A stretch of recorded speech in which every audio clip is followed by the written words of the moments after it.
Professor Srasya Budde, Chairman AICT, Dr. Naushad Forbes, President Designate CII, my friend Vijay Thadani, Dr. Sanak Mishra, Ms. Shushma Berlia, and my friend Shankar. Since I was going to come after the opening batsman at number 3 spot, I thought I will do what I am best at, which is something I'm passionate about, which is the digital trends. And we have very illustrious people on the dais. So ladies and gentlemen, I thought I will talk in the next 9 minutes on 3 trends which I think are significant and have a serious impact in terms of how industry and academia can partner.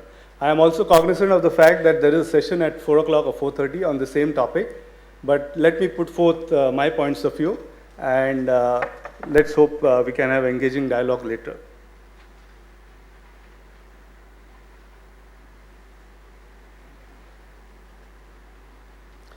So IT infrastructure, IT was technology always taken as something which supports a higher education institute from the IT infrastructure perspective. You know, managing fees, managing the ERP of the IT, of the education institution. It has changed a lot, and now no longer technology is seen merely as something which supports the IT infrastructure. Now what is important is to see that the boy or girl who's there is at the center of all attention in terms of technology and in terms of whatever the person, boy or girl, needs to achieve. I'll talk of 3 trends. First is a trend of personalization. This, what you're seeing on the screen, is a playlist. I have 2 young sons, and they love this concept of playlist on iTunes. We all grew up with either LPs or then CDs, and then where we had to buy an entire pack, we could not select songs. This generation is a playlist generation. They love to pick and choose. And how is that impacting education, and particularly higher education? Personalization is a trend which, because of technology and digital resources, we can create customized pathways of learning. You know, kids are nowadays doing what is called disaggregation, which is learning modules and then reaggregation. So typically we had a course kind of approach to any degree or any learning process. That is being increasingly replaced by what I call the playlist or personalization trend for higher education. This trend will only continue because students of today do not want a linear method of learning, and they also want to control the tempo, the pace and the tempo at which they are learning. And when you have this method of picking and choosing modules from an institution and also going across institutions, taking gap years, taking, putting your own tempo, personalization is a trend which will start, and fortunately for all of us, digital technology allows us to permit students to personalize their learning path.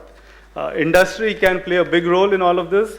Of course, by providing technology, by being part of the entire process of personalization, by providing curriculum support, and all of this, whereby a student, when he or she gets out of an institution, has the satisfaction saying that I did not have to follow a straight curriculum, I could personalize my learning path. So that's trend number 1. Trend number 2 I wanted to articulate was big data. I was surprised when I started reading about big data. In the industry, we talk a lot about big data and how we are using it for various insights and how that's a new thing in the industry. And I read this book. It's a book on the future of education learning with big data. It's a very interesting book.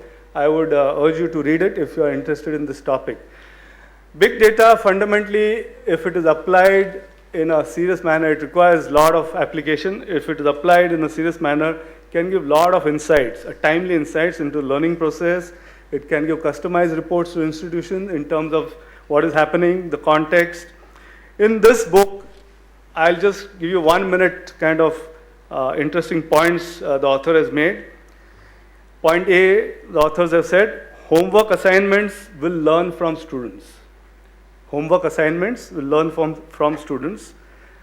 B, courses will be tailored to fit individual pupils. And third, textbooks that will talk back to the students.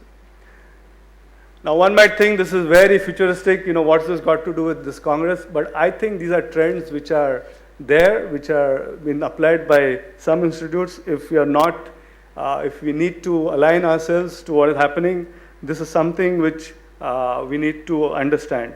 Big data, if it is applied in a serious manner in higher education, can give insights into everything from a student's learning path to what institute is doing.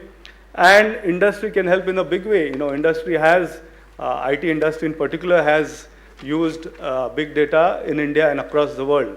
So that's trend number 2. And trend number 3, particularly to India, is mobile. This is something not new. I mean, we've heard it all the time.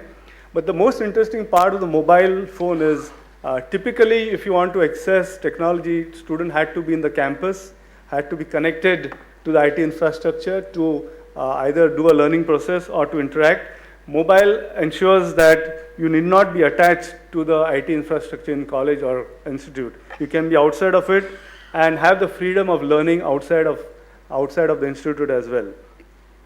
In India, we now have 4G. We have smartphones which have crossed 100 million and will probably reach 200 million next 2-3 years. The impact or the cross-section of both of this will have a very serious impact. And I think the days of blended learning are already here. The blend will move more and more towards technology, and that will only embellish the existing learning process. So these are the broad 3 trends. I just thought I'll spend the next 2-3 minutes in my 10-minute allotted time to talk about some disruptions which I've heard and I've experienced as well. So this gentleman is Ben Nelson. I heard his talk, I heard him speak in US, I think around a year and a half ago. And his claim was very simple. He said, I want students across the world to get Ivy League education at fraction of the cost. I want Harvard to be history. That was his opening pitch. And he's finally made a pitch saying, we are building a perfect university, that's our goal.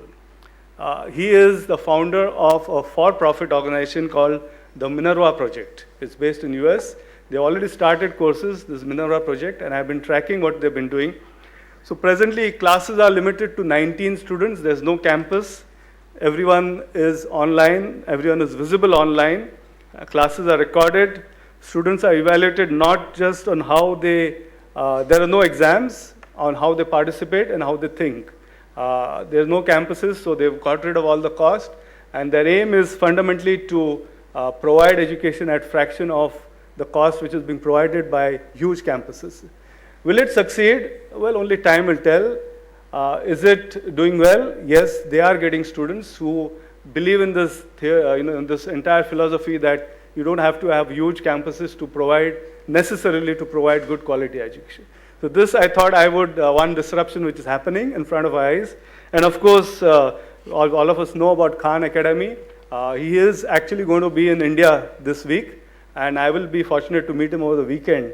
And he is actually planning courses in Hindi and to launch India chapter of Khan Academy. So Khan Academy, all of us know, it's a renowned story of how he's put up so many courses and ensuring that kids across the world are able to learn online. So life is now going beyond online, and I just thought in my remarks I'll talk about 3 trends: so personalization, big data, mobility. I think these digital trends are here and now, and because these trends are so strong, the case for collaboration between industry and academia has only become stronger. If earlier there was a ferry service, as my friend Vijay said, between industry and academia, we now need to have a huge pipeline regularly flowing between industry and academia. If we do not collaborate, this digital landscape will probably wash away all the efforts we are doing. We really need to collaborate harder, and each of these industry can contribute in terms of personalization, big data, and mobility. With those words, I would like to end again my remarks by saying this is really an exciting phase to be in the education sector. I tell both my kids, the interplay of availability of knowledge, the interplay of digital trends, and the interplay of the competition, as well as the interplay of the changing scenario, all of it is put together. it really again makes, I'm repeating myself, but I'm ending my brief presentation by saying it makes a much stronger case for industry and academia to partner. Thank you.